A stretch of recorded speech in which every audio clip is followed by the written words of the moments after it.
Hello everyone, जैसा कि आप सभी को पता है SSC CHSL exam date announce हो चुकी है और इस एग्ज़ाम को क्लियर करने के लिए हमारे पास बहुत कम टाइम बचा है। आज 29 अप्रैल है। एग्ज़ाम डेट 1 से 12 जुलाई के बीच में एग्ज़ाम हो जाना है। तो अप्रैल तो जा ही चुकी है, तो हम मई और जून को काउंट करें तो 61 डेज़ मतलब अप्रॉक्स हमारे पास 60 डेज़ हैं। अगर 60 डेज़ में एग्ज़ाम क्रैक करना है तो क्लियरली समझ लेना है कि हमें इन 60 डेज़ का फुल यूटिलाइजेशन करना पड़ेगा। हमें अपनी अप्रोच, अपनी प्लानिंग एकदम सही करनी पड़ेगी एग्ज़ाम के लिए। और अगर हम 60 डेज यूटिलाइज कर लेते हैं तो सिलेक्शन पक्का हो जाएगा। इस वीडियो में जो स्ट्रैटेजी आपको बताने जा रही हूँ, आप अगर उसको फॉलो कर लेंगे तो आपका सिलेक्शन पक्का हो जाएगा। कोई भी एग्ज़ाम ना नॉलेज से ज़्यादा कॉन्फिडेंस से क्रैक होता है। अगर आपने सोच लिया ना कि मेरे पास अब 60 डेज़ है और ये 60 डेज़ मुझसे कोई नहीं छीन सकता, इसमें मैं अपना बेस्ट लगा दूंगी, तो आपके सिलेक्शन को कोई रोक ही नहीं सकता।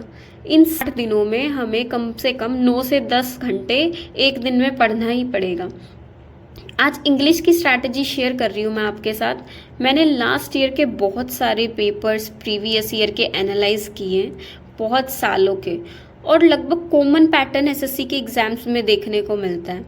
उस कॉमन पैटर्न के अंदर हमें सिनोनिम के 2 क्वेश्चन, एंटोनिम के 2 क्वेश्चन, वन वर्ड सब्स्टिट्यूशन के 2 क्वेश्चन, इडियम फ्रेजेस के 2 क्वेश्चन, पैरा जंबल से 1 या 2 क्वेश्चन, क्लोज टेस्ट से फिक्स है 5 क्वेश्चन, एक्टिव पैसिव वॉइस के 1 to 2 क्वेश्चन, नरेशन के 1 से 2 क्वेश्चन, एरर स्पॉटिंग के 3 question, fill in the blanks के 2 क्वेश्चन, सेंटेंस इंप्रूवमेंट के 2 क्वेश्चन और स्पेलिंग्स के 1 से 2 क्वेश्चन देखने को एग्जाम में मिलते हैं।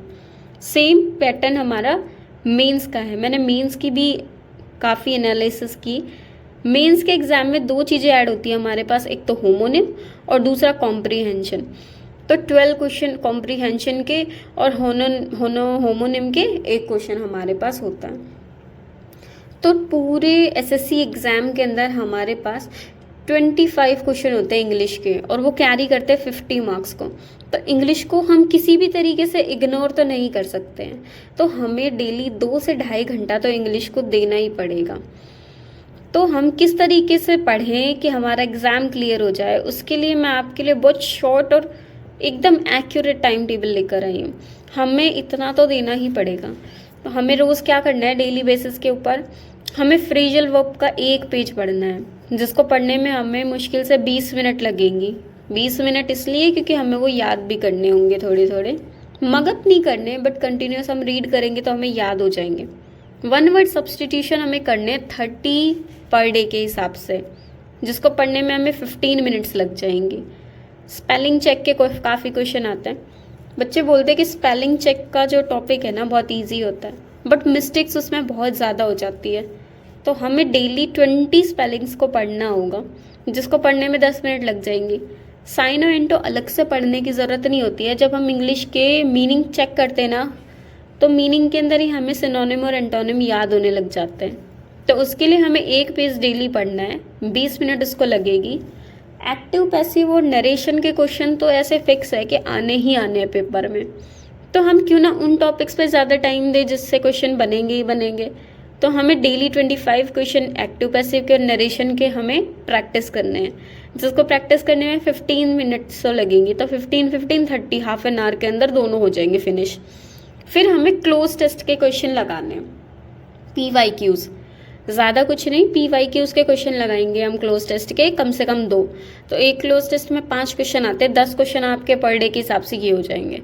इसको एनालाइज करने में भी आपको टाइम लगा दिया, तो मैंने बहुत ज़्यादा टाइम अलॉट किया इसको, 25 मिनट्स। जैसे जैसे टाइम बढ़ेगा वैसे वैसे आपका टाइम कम होता चला जाएगा इनको सॉल्व करने के लिए।